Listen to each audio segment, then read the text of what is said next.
A tutti, buon pomeriggio dall'ippodromo Arcoveggio. Oggi giornata interamente dedicata ai gentleman che ricordano la figura di Afro Garavini, a cui è dedicato il Memorial Afro Garavini, ottava corsa del programma. La prima corsa è un miglio per cavalli di 3 anni, Ferdi Very Nice, Flying Dancer, Ferguson, Fireplay Fox, Fandi dei Greppi in prima fila, Fuorilegge, Faisal dei Greppi, Fiamma BFC, Frank Altere, Fante Petrali in seconda. Favori per Ferguson, numero 4 Matteo Zaccherini, che scatta subito in testa, attaccato da Fandi dei Greppi.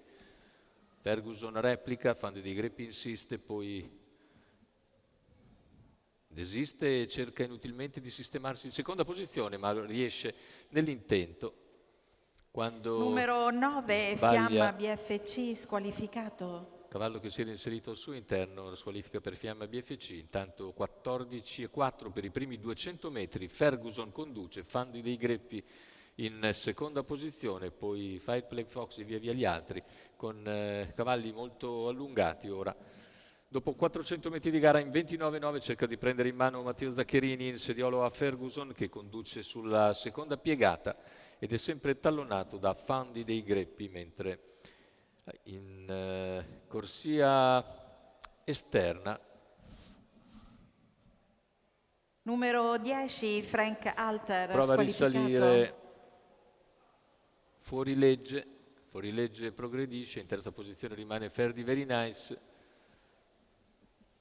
E poi più indietro c'è anche l'errore di Frank Alter.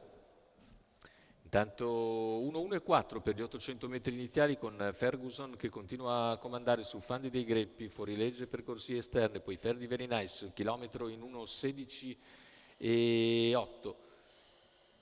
Poco più di 500 alla conclusione, situazione tattica invariata, con Fandi dei Greppi che ora prova a scattare su Ferguson.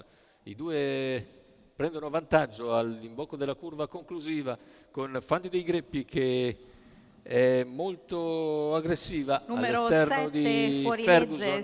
La squalifica intanto per Ferguson, deve difendersi con i denti. Ferguson dall'attacco di Fandi dei Greppi, che insiste all'ingresso addirittura d'arrivo. Ultimi 100 metri di gara, Ferguson e Fandi dei Greppi alle prese. Ferguson si difende, Fandi insiste. Ultimi 50 metri con Ferguson che sul palo mantiene quell'incollatura di vantaggio che gli permette di vincere davanti allo stesso, mentre il terzo posto lo conquista Faisal dei Greppi.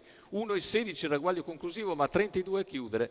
Ha dovuto soffrire fino in fondo Ferguson per mantenere il vantaggio. Vedete le battute conclusive, guadagna ancora qualcosa a Fandi dei Greppi e arriva a un'incollatura precisa dall'avversario, che comunque vince in percorso di testa. Matteo Zaccherini firma questa prima prova riservata ai gentleman del pomeriggio. Il training è quello di Afrim Smitra per la scuderia Limitless.